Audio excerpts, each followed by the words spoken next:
Hello everyone, welcome. My name is Phoenix and this is the Consumer's Guide to Filmmaking. That 90s Show, Season 1, 2023, Bonnie and Terry Turner and Mark Brazil. Taking place 15 years after the finale of That 70s Show, Eric Foreman and Donna Pinciotti visit Red and Kitty along with their daughter Leia. While there, Leia meets next-door neighbor Gwen and her band of friends, including Jay Kelso, son of Michael Kelso and Jackie Burkhart. Deciding to stay in Point Place, Wisconsin for the remainder of the summer, Leia and her new friends get into all sorts of new and familiar adventures. Kind of felt I had to talk about this one because That 70s Show holds such a near and dear place in my heart. The thought of this particular sequel I didn't think would ever actually come to fruition, but now it has. In the hands of Netflix, I think That 90s Show both has a lot to offer and things that will leave you wanting for more. One of the things I really love about That 70s Show is that for a sitcom, it delved into some really surreal filmmaking and was incredibly trippy for this type of show.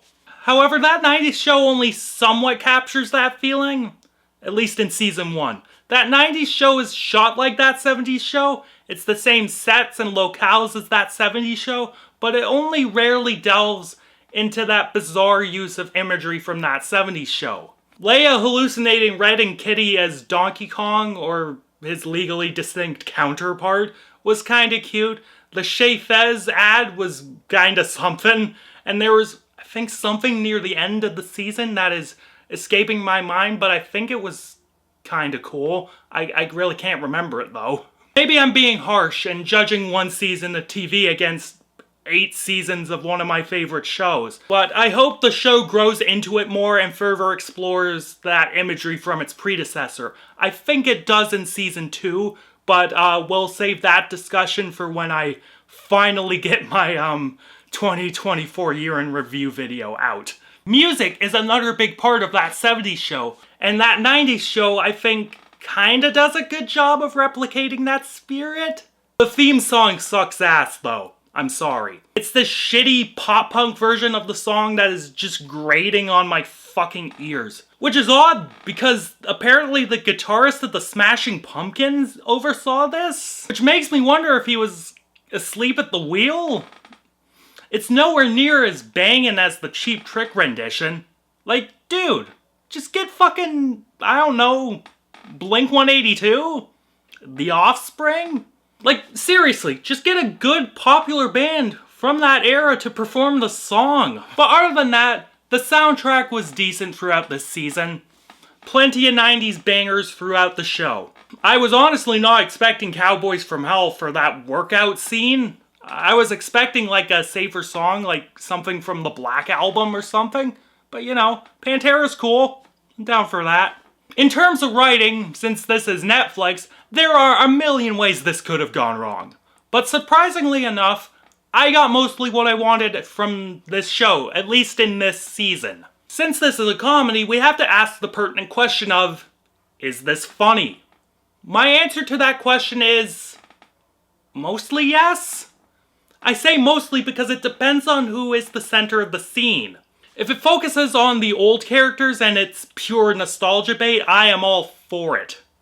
All of these old characters interacting with each other as well as the new kids is really fun and got some big laughs out of me. If it squarely focuses on the new kids, it can get a bit inconsistent. Sometimes the kids get laughs out of me, but other times the writing and the characterizations can cause the jokes to fall flat.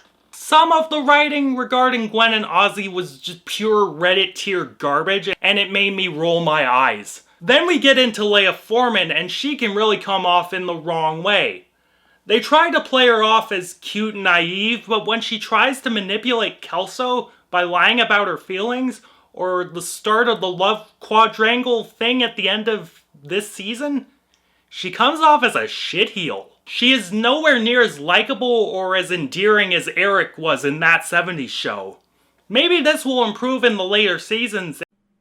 In the business, we call this foreshadowing. And I'm just being harsh, but I don't like how they started off in this regard. Our cast, in my opinion, is also in a similar sort of situation to the writing. As well, we have to talk about some editing stuff in here as this affects things as well, but we'll get to that in a hot minute. When it comes to the old cast, they're all great and work well with the material. Kurtwood Smith is as crotchety and grumpy as ever as Red Foreman, and just as funny. He has great moments with all the kids. Deborah Jo Rupp is fantastic as Kitty. Really underrated on that 70s show. There's just so many layers to her performance, and she works off everyone really well. We also have cameos from the likes of Topher Grace, Laura Prepon, Ashton Kutcher, Mila Kunis, Wilmer Valderrama, Danny... Oh. Yeah, hopefully that gets sorted out. Oh god. Oh no. The kids, though, it's a different story. I think Callie Haverda worked well with the material and at times truly came off like Eric Foreman's daughter. Ashley Ofterheide? Whatever the fuck. Ashley Ofterheide, I'm not gonna try and pronounce that again, was alright as Gwen, and while I hope she gets developed more, she handled her scenes well enough. My favorite performance, though, was Mace Coronel as Jay Kelso. Holy shit, this little dude is the second fucking coming of Ashton Kutcher. I have never seen a better Michael Kelso impression in my life, and it carried the entire show almost. Our whole cast work well together, but the editing doesn't do them favors. It's clear these kids are the age group they are performing, and these kids are fine, and they have chemistry, but that 70s show cast chemistry was aided by the editing.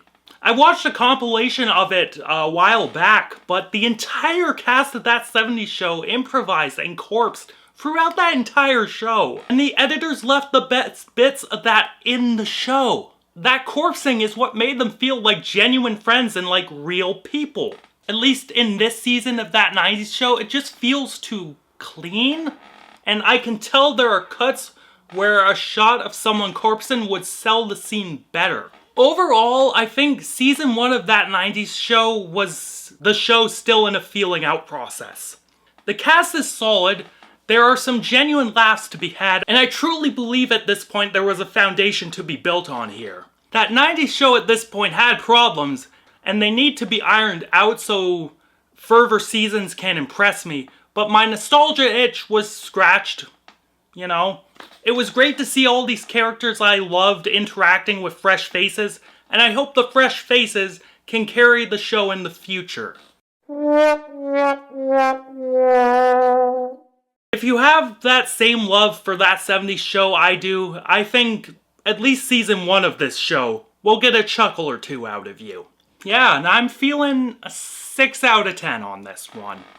Maybe a little generous, but, you know, I had my nostalgia thirst quenched, you know? Catch you later, guys.